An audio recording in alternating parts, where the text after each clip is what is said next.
கைலாசா கைலாசா கைலாசா, எங்கே பார்த்தாலும் கைலாசா, எதில் பார்த்தாலும் கைலாசா. அப்படி என்னங்க இருக்குது இந்த கைலாசால? கெஸ்.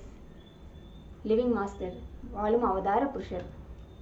வாழ்க்கையில் நம்ம எதை வேணாலும் மிஸ் பண்ணலாங்க. சோசியல் ஸ்டேட்டஸ் மிஸ் பண்ணலாம், அம்மா அப்பாவை மிஸ் பண்ணலாம், கெரியரை மிஸ் பண்ணலாம், ஏன் பாய் ஃப்ரெண்டு கேர்ள் ஃப்ரெண்டு கூட மிஸ் பண்ணலாம். ஆனால் மிஸ் பண்ணக்கூடாத ஒன்றே குருவோட வாழும் வாழ்க்கை. 2 வருஷம் முன்னாடி நான் எனக்கு வந்து உடம்பு சரியில்லைன்னு டாக்டர் கிட்ட போனப்போ இமீடியட்டாக நீங்கள் ஹாஸ்பிட்டலில் எமர்ஜென்சி வார்டில் அட்மிட் ஆகணும் அப்படின்னு சொல்லியிருந்தாங்க.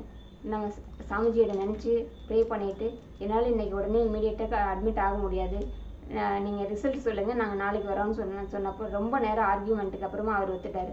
ஆனால் 1/2 மணி நேரம் ரிசல்ட் வந்ததுக்கப்புறம் டாக்டர் இந்த ரிசல்ட் பார்த்தோன்னே அவருக்கு ரொம்ப மிராக்குலஸாக இருந்துச்சு. இவ்வளோ அவரோட லைஃப் டைமில் இந்த மாதிரி இது பார்த்ததே இல்லைன்னு சொல்லிட்டு. குருநாதரோட வாழும்போது நம்மளோட அன்றாட வாழ்க்கையில் ஒவ்வொரு நிமிஷமும் சாமிஜி கைட் பண்ணுறதை நிதர்சனமாக உணர முடியும்.